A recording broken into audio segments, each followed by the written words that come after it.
aujourd'hui un sujet qui arrive tout le temps et qu'il est absolument nécessaire de réguler parce que ça te fait perdre ou t'a fait perdre une personne avec qui ça pourrait fonctionner. Mais rassure-toi, c'est très bien comme ça parce que ça te permet aussi d'apprendre et synchroniser ton comportement pour aller vers ta relation idéale.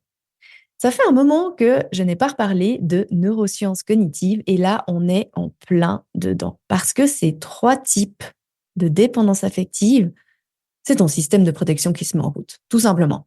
Imagine, tu rencontres un homme ou une femme, il ou elle te plaît, tu lui plais, le premier rendez-vous se passe à merveille et tout à coup, tes pensées se bousculent comme lorsqu'un avion est pris dans la tempête. Exactement comme dans ces films où ils sont sur le point de se cracher, les aiguilles tournent dans tous les sens, les voyants sont tous au rouge, l'avion fait en bas, tu essaies de tenir le manche tant bien que mal pour avoir un semblant de contrôle, mais rien à faire. Ce moment, on l'appelle aussi la phase lune de miel. Il y a une attirance commune, un mélange de joie et d'angoisse, parce que tout à coup, il y a un enjeu. Tout à coup, c'est peut-être lui ou elle. Et à ce moment-là, ça prend un millième de seconde pour tomber dans l'une de ces 3 réactions. Soit tu fuis, soit tu te figes, soit tu te bats. Tu fuis, ça veut dire que tu préfères tout arrêter. Et pour te permettre ça, pour que ton cerveau valide que c'est une excellente décision, il va trouver une raison complètement valable. L'autre jour, je coachais une cliente sur ça et elle me disait, non mais là, le message qu'il a écrit, c'est pour une autre. Ça se voit. Et oui, si tu racontes ça comme ça à ta copine Simone, elle va valider que c'est sûr et certain qu'il écrive à quelqu'un d'autre. Elle l'a condamné avant même de le connaître, alors que c'était une rencontre en vrai. Ils se sont parlé, ils ont échangé les numéros et il lui plaisait. Mais elle s'était convaincue qu'il y avait un loup et comme elle est plutôt à foncer et pas se laisser marcher dessus, elle aurait, avant le coaching, pris position sous la forme de laisse tomber, je préfère arrêter là. On pourrait penser que c'est juste, que souvent, oui, ils écrivent à d'autres et que tu te protèges d'un prédateur, que tu incarnes ta limite. En fait, c'est plutôt le contraire.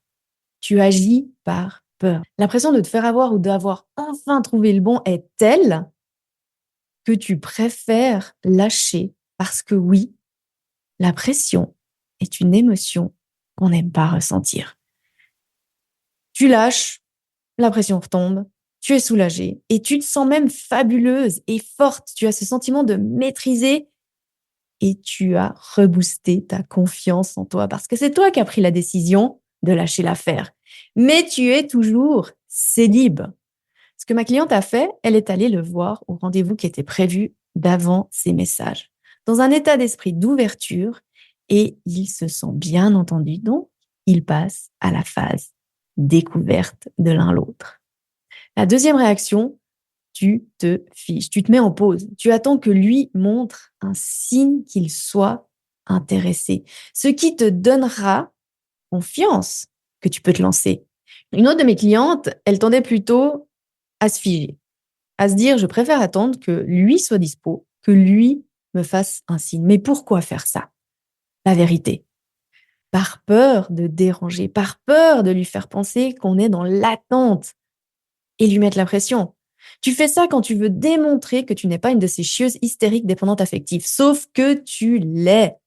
Oui, tu arrives à ne pas écrire, tu arrives à ne pas trop y penser, quoique, mais tu es quand même victime de tes peurs.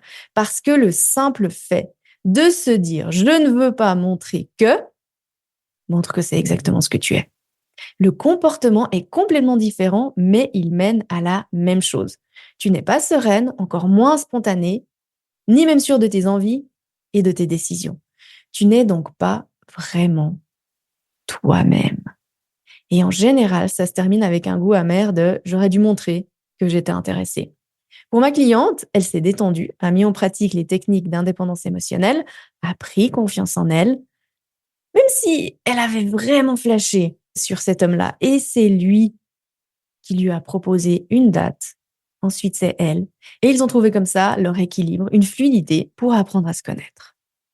Troisième réaction, tu te bats, tu passes dans le contrôle. Toi, tu es celle qui tient le manche de toutes ces fortes, qui est complètement tendue, du crâne jusqu'au bout des doigts de pied, en passant par toute la colonne vertébrale. Tu écris, tu veux discuter, expliquer, réexpliquer, et puis tiens, encore expliquer une fois. Tu fais tout pour le voir. Tu annules des choses prévues. Tu laisses de la place exprès au cas où il se rend dispo. Parce que si tu le vois, tu pourras lui montrer que tu es quelqu'un de bien et aussi valider que de ton côté, c'est le bon. Tu veux juste sécuriser la relation, qu'il te montre par ses actes et ses paroles que oui, il te choisit. Sauf que plus tu contrôles, plus tu as le sentiment de le perdre et plus tu ressens cette pression. Et au final, tu le perds lui et le contrôle. Il s'éloigne, voire préfère te ghoster jusqu'au pire jour de ta vie, le moment où tu le vois avec une autre sur les réseaux. Une autre cliente était dans ce type de dépendance. On a travaillé son indépendance émotionnelle. Elle s'est rendue compte que ce n'était pas le bon pour elle. Et ça durait depuis 3 ans. Et là, c'en était assez. Elle a repris son pouvoir personnel. 2 mois après, elle a rencontré un homme qui, lui, s'investit naturellement avec fluidité et avec qui elle se sent en sécurité parce qu'elle a repris le pouvoir sur ses réactions émotionnelles. Ces 3 réactions sont toutes des déclinaisons de la dépendance affective parce que ce sont des réactions de survie. Tout ce que tu veux, c'est remettre les voyants au vert, c'est même lâcher le manche et être en pilote automatique. Lâcher le contrôle en toute sécurité. C'est avoir cette certitude que si tu es vraiment toi-même, tu seras choisi. Si tu es toi-même, tu choisiras le bon et non pas celui que tu crois être le bon. Si tu es toi-même, tu te sentiras bien. À contrario de te coller un rôle de faux semblant que tu devras tenir tout au long de la relation pour que ça fonctionne. Et si tu es encore célibataire aujourd'hui, c'est justement ce que tu ne veux pas faire. Alors souvent, ce qu'on essaie de faire à ce moment-là, c'est guérir les blessures du passé. Encore. Et ça ne fonctionne pas parce que ces blessures sont dans le passé. Tu les connais bien, tu as déjà vu, tu as déjà fait ce qu'il faut. Et ce sont elles aussi des réactions de survie, réactions qui sont devenues tout simplement des habitudes et qui sont complètement naturelles. Tu n'as pas suffisamment piloté l'avion dans la tempête. Et tu as là l'opportunité de changer ces habitudes en temps réel. Parce que le passé, c'est le passé. Tu le connais bien. Maintenant, tu dois vivre et agir dans le présent. Et c'est ça qui porte à faux parce que non, ce n'est pas censé être fluide et naturel en abattement de cils. Tu dois réapprendre comment naviguer dans la tempête, comment atterrir d'urgence tout en gardant ton calme. Ça ne fait pas du bien. Au début, ça fait peur, c'est difficile. Créer des nouveaux comportements, ça demande de la discipline, ça demande de rediriger tes pensées, ça demande de braver l'inconnu. Le changement fait peur, oui, lorsqu'on n'a pas encore construit l'état d'esprit qui va avec. Cette habitude de penser que quoi qu'il arrive, je trouverai la solution.